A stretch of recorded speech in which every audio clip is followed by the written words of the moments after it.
quels sont les quelques facteurs clés de succès qui font que tu as réussi à faire ce que quasiment personne n'a réussi à faire dans le milieu du coaching en France? Il y a plein de gens qui pensent que j'ai fait ça parce que c'était une opportunité. Ils comprennent pas. Je vais faire du coaching jusqu'à mes 90 ans. Je veux pas faire autre chose. J'adore ça. Est-ce que David, tu as une croyance qui est controversée? Les thérapeutes de 40 ans d'expérience sont pas meilleurs que ceux qui en ont 5.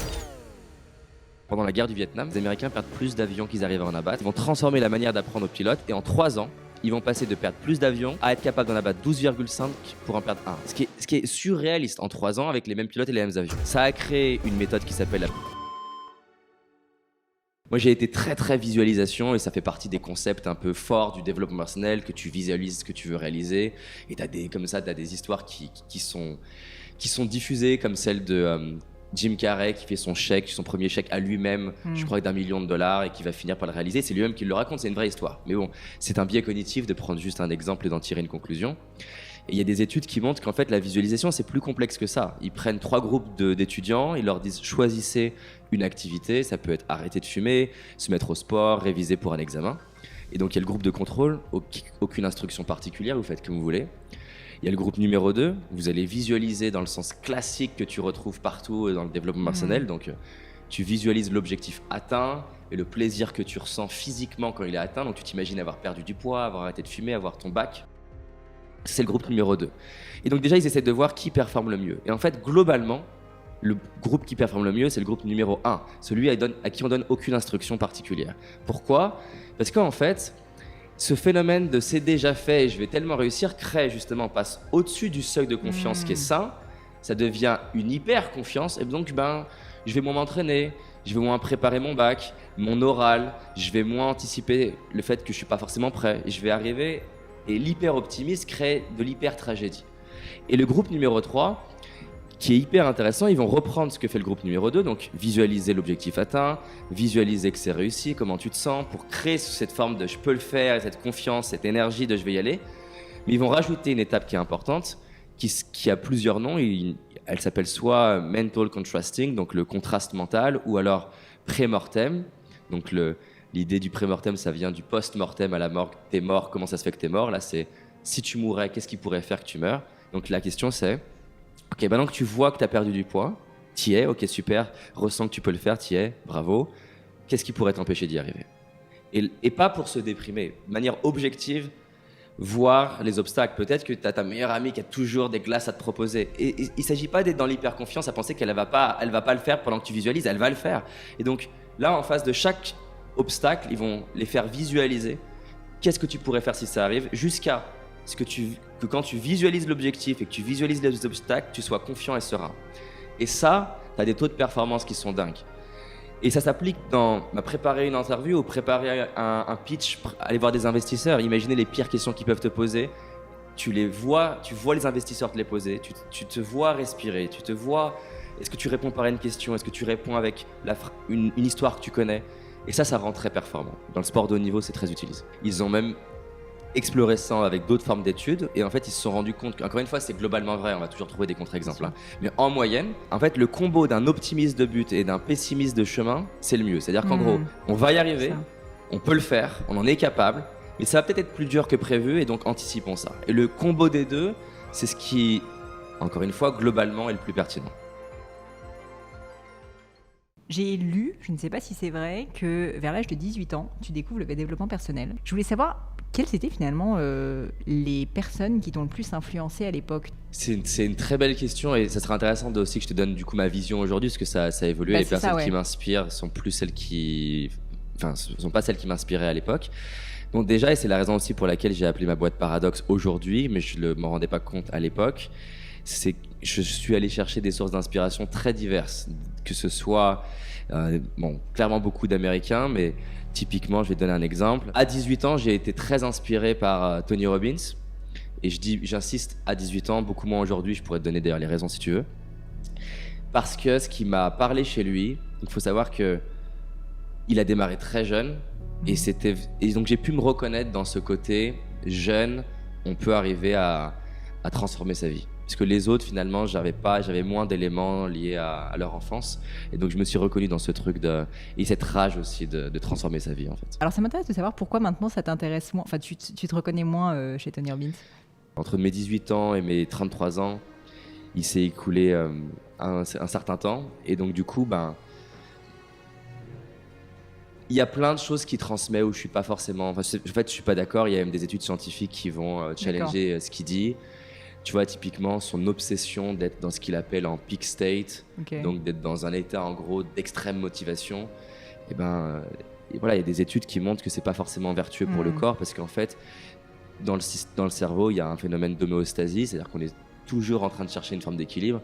Et donc, si tu vas chercher de l'euphorie non-stop, ton cerveau il va chercher à équilibrer ça, et donc tu vas vivre à la hauteur que tu cherches à vivre de l'euphorie, tu vas vivre de la dépression. Et pour moi, encore une fois, je pense que même certains de ces problèmes de santé qu'il a eu sont liés à sa psychologie de toujours, c'est même pas toujours être au top dans le sens que tu peux être au top et serein, mais c'est un top excité, stimulé, de dépassement. Et c'est tout notre corps humain nous montre qu'on a un système sympathique, donc c'est le système qui nous permet d'avoir de l'adrénaline, du cortisol, du stress pour se mettre au combat, qui va nous permettre d'avoir de l'énergie, de l'adrénaline pour avancer. Les entrepreneurs, on a souvent un problème, c'est qu'on est beaucoup avec le système sympathique. Et on a le système parasympathique, rest and digest, donc repos et digestion. Et typiquement, tu as un phénomène d'équilibre, il n'y en a pas un qui est mieux qu'un autre. Pareil pour le muscle, si tu fais que tirer sur ton muscle qui ne se repose pas, il ne va pas pouvoir se développer. Et je pense que des fois, il a changé, il est de plus en plus dans intégrer de la gratitude, de la respiration, et je pense que sa femme là-dessus elle lui apporte, mais il part de très loin dans un côté bourrin et rouge et déterminé, ce que j'avais besoin à mes 18 ans clairement.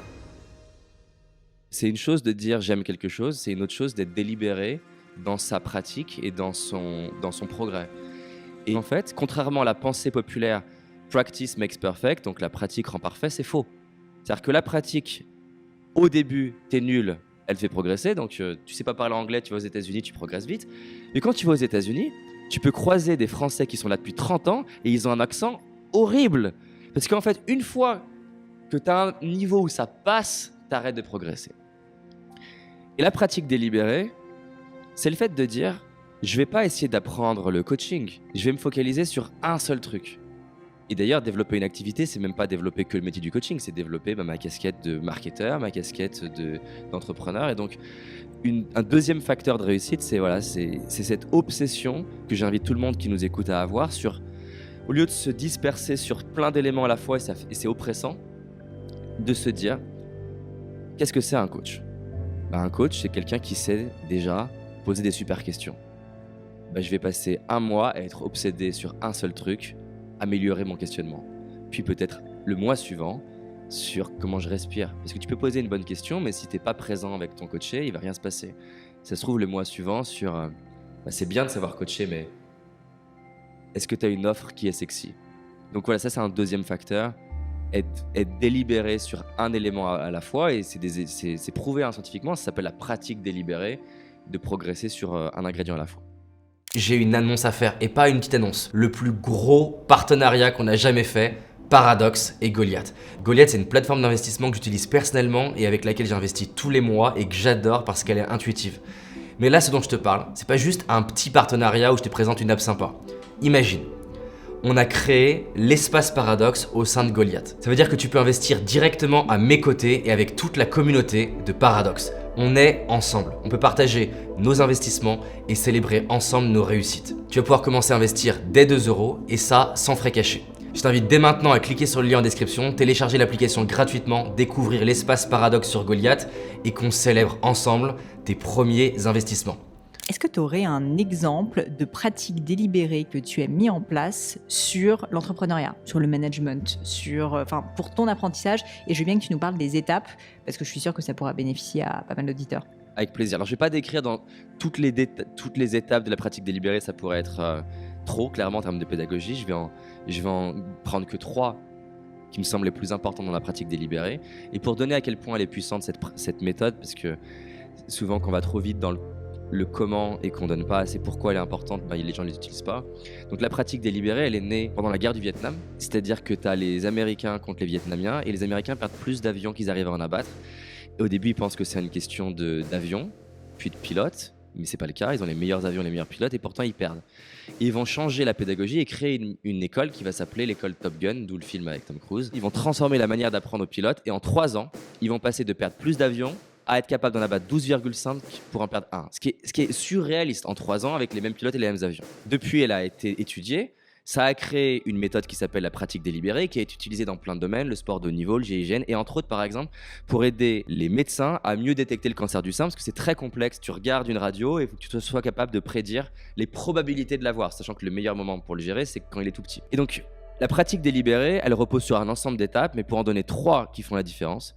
La première chose, c'est que notre cerveau, il est pas bon pour absorber trop de détails à la fois. Donc, la première, c'est découper ma compétence en sous-étapes. Donc tu me parlais de management, ça serait de se dire déjà, tu prends une feuille, tu fais 2 lignes donc, perpendiculaires, puis tu en fais 2 autres, ça fait 8 lignes, 8 compétences, et de dire, ça serait quoi les 8 compétences qui déterminent un bon manager. À toi de déterminer pour toi ce que tu penses que ça c'est. Est-ce capacité à donner du feedback, capacité d'écoute, capacité à challenger, capacité à créer un process. Tu choisis les 8. Tu t'évalues de 1 à 10 sur les 8 compétences aujourd'hui. Si tu veux peut-être donner un petit peu de boost d'estime, tu t'évalues où tu étais il y a 5 ans. Comme ça, tu vois que tu as progressé. Et tu te dis, ok, de ces 8-là, laquelle de ces 8 est la plus importante, la plus stratégique sur laquelle progresser? Peut-être c'est ma capacité à donner du feedback. Parce qu'il y a plein de gens qui pensent qu'ils savent donner du feedback, mais c'est un vrai skill, c'est une vraie compétence. Donc je vais me focaliser uniquement, non plus sur manager, mais sur donner du feedback. La deuxième chose, la clé dans la pratique délibérée, c'est que notre cerveau est très mauvais pour apprendre si le temps entre la performance et le feedback est long. Et la raison pour laquelle les médecins généralistes ne progressent pas après 5 ans, c'est que tu fais un diagnostic à ton patient, mais ton patient, tu le revois des fois jamais ou dans longtemps. Et donc, il s'écoule très longtemps entre tu as fait quelque chose et tu sais est-ce que ça marche ou pas. Et c'est pour ça que les chirurgiens, ils se rendent compte qu'ils progressent plus vite, sans le savoir, parce que quand tu fais une incision, tu as le corps du patient qui réagit immédiatement, et le cerveau du chirurgien crée ce qu'on appelle des modèles mentaux, qui lui permettent d'affiner sa carte mentale inconsciente pour être plus performant la prochaine fois. Donc la clé pour apprendre, c'est de réduire le temps entre la performance et le feedback. Il y a plusieurs manières de le faire. L'idéal, si on a les ressources financières ou des amis, c'est d'avoir quelqu'un qui t'en fait un. Donc par exemple, si on prend le management, d'avoir un mentor qui va t'observer et te dire, là, quand tu as fait le feedback, tu as commencé de telle manière, tu aurais pu t'y prendre de telle manière. Ça peut être, moi par exemple, je voulais être plus à l'aise socialement, je l'ai appliqué ce que je viens de te dire dans plein d'endroits. Je mettais mon écouteur dépassé de mon t-shirt, j'allais dehors à la Saint-Patrick, aborder des gens et je débriefais ma Saint-Patrick sur comment j'avais abordé des inconnus. Je pense que j'ai encore des audios de l'époque et c'est douloureux mais essentiel. C'est-à-dire que entre ce que tu t'imaginais de comment tu avais fait et quand tu écoutes l'audio, tu fais en fait, j'aurais même pas envie de lui parler à ce gars. C'est hyper intéressant parce que là, tu vas enrichir ta carte mentale de peut-être comment aborder une personne, comment maintenir la conversation, comment gérer l'objection de j'ai pas le temps. Par exemple, je m'étais donné un défi d'aborder des gens devant la gare, les gens ils n'ont pas le temps, et essayer de les arrêter. Et en fait, tu te rends compte que c'est beaucoup une question de ta posture, ton énergie, comment tu t'y prends. Donc voilà, 1, focus. 2, feedback. Il y a une autre manière de faire du feedback, donc ça va être se filmer, c'est très utile, c'est pour ça qu'on peut progresser facilement en podcast ou en vidéo, parce qu'on va s'entendre. Des fois c'est dur de s'entendre, mais j'invite à le faire. Pas forcément sur tout, sur un aspect. D'ailleurs, je sais qu'il y a plein de personnes qui te suivent, qui lancent des podcasts. Si on applique ça au podcast, au lieu de se dire je veux progresser sur les podcasts, qui serait bien au tout début, mais très vite tu vas stagner, je me dirais, je vais progresser sur ma capacité à poser ma voix. Et pendant 2 semaines ou 1 mois, je vais m'entraîner à monter ma voix, la descendre. Je vais m'entraîner peut-être la semaine suivante à faire des silences. Puis la semaine suivante, à raconter des histoires. Puis la semaine suivante, à démarrer mes histoires par une question. Et ça va me faire plus progresser. Donc quand j'écoute mon podcast, j'écoute pas le podcast. J'écoute comment j'ai fait mes silences. C'est tout. Donc focus, feedback. Et la troisième manière, la troisième étape essentielle, c'est d'avoir une image mentale de à quoi ressemble la performance à un autre niveau. Donc, parce que le cerveau, c'est assez dingue. C'est-à-dire que si on prend par exemple l'entraînement d'un sportif, il sait comment faire son coup droit. Le problème souvent, c'est pas qu'il sait pas faire. Le problème, c'est son stress, c'est le bruit intérieur, c'est les gens qui le regardent, c'est son coup droit précédent qu'il a raté. Donc, il s'agit d'enlever les interférences mentales.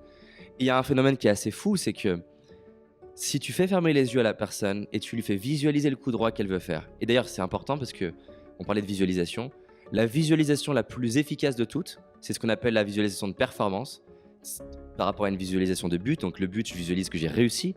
Visualiser une performance, c'est je visualise mon geste ou je visualise comment je vais être détendu avec Pauline Léniaud, par exemple. Donc je vais faire fermer les yeux la personne ou je vais fermer les yeux et je vais m'imaginer en train de faire mon geste. Et au moment où je le fais, c'est un peu bizarre, mais je demande à mon inconscient de m'aider à le faire. Et consciemment, je n'essaie pas d'être bon. Et ça booste les performances de manière incroyable. Tu essayes juste d'exécuter le geste de la manière dont tu l'as vu, mais tu n'essayes pas de te dire je vais cartonner. J'essaie ni de me dire que je vais cartonner, ni même de penser aux détails. C'est-à-dire qu'en fait, je fais l'exercice les yeux fermés. Il le faisait avec le pilote. Ferme les yeux, tu vas visualiser comment tu fais telle esquive. Mais au moment où tu vas être en train de le faire, on oublie l'entraînement. C'est-à-dire que c'est un exercice en 2 temps. Un temps où j'ancre le truc au ralenti et un temps où quand je vais être dans le faire, je me demande rien. Voire même dans certains cas, par exemple si on prend la prise de parole, il y a des gens, ils ont beaucoup de mal à enlever leur E. Et si tu leur dis enlève les E, ça va être pire. Parce que qu'est-ce qui va se passer? Ils vont se tendre et ça va être pire. Et souvent je leur dis, donc je leur fais visualiser. Je leur fais visualiser qu'ils sont détendus et calmes, que physiquement leur ventre s'est détendu, qu'ils prennent plus leur temps, que du coup avant de parler, ils remplacent les E par une respiration. Je leur fais visualiser. Et ensuite, une fois qu'on va dans la performance, je leur dis fais un maximum de E. Et paradoxalement, ça libère la pression. Et du coup, ils y arrivent mieux. Ils se disent waouh, j'y arrive. Et plus ils galèrent, plus je leur dis je veux que tu fasses des E. Donc voilà, c'est très intéressant comme outil. Allez, l'histoire de démarrer avec un bon cliché, voici la vue de mon appartement. Alors je suis désolé, j'ai pas encore de Lamborghini, et je vais t'expliquer pourquoi. Il y en a marre. Sincèrement, il y en a marre du dev perso. Ça fait plus de 10 ans que je suis dans ce milieu du dev perso. On a juste changé les emballages. Avant, c'était les livres, puis les conférences, les vidéos, les podcasts, maintenant les Reels et les TikTok, avec des Lamborghini et des cigares. Toujours les mêmes punchlines creuses. Trouve ta motivation, sois discipliné, sois positif. Vibre l'abondance. Et le pire, les gens se disent j'ai pas assez de volonté, je suis trop faible, alors qu'en réalité le système il est cassé. L'industrie du dev perso, elle repose sur une illusion. Quand on veut, on peut. C'est faux. Toutes les études en sciences comportementales le prouvent. La volonté, elle représente qu'une petite partie de l'équation. Mais l'industrie, elle continue à te vendre de la motivation parce que ça vend bien. Et franchement, ça me rend dingue. Parce qu'il y a des millions de gens qui veulent sincèrement changer, mais ils n'ont pas les bons outils. Alors on a décidé de casser les codes, de s'entourer de chercheurs, d'ingénieurs pédagogiques, de personnes brillantes et d'ingénieurs IA. D'où le fait que je n'ai pas l'argent pour une Lamborghini parce que je la mets sur des gens brillants. Avec l'équipe, on va te révéler le projet qu'on construit en sous-marin depuis plusieurs années, qui nous a coûté des centaines de milliers d'euros, et pourquoi il va réécrire les règles de ce secteur. Si t'en as marre des discours creux, que tu veux voir un système basé sur la science, inspiré des cerveaux les plus brillants de l'histoire, avec un suivi personnalisé, inscris-toi juste en dessous et qu'on fasse en sorte que le changement devienne enfin concret, mesurable et durable. Ciao.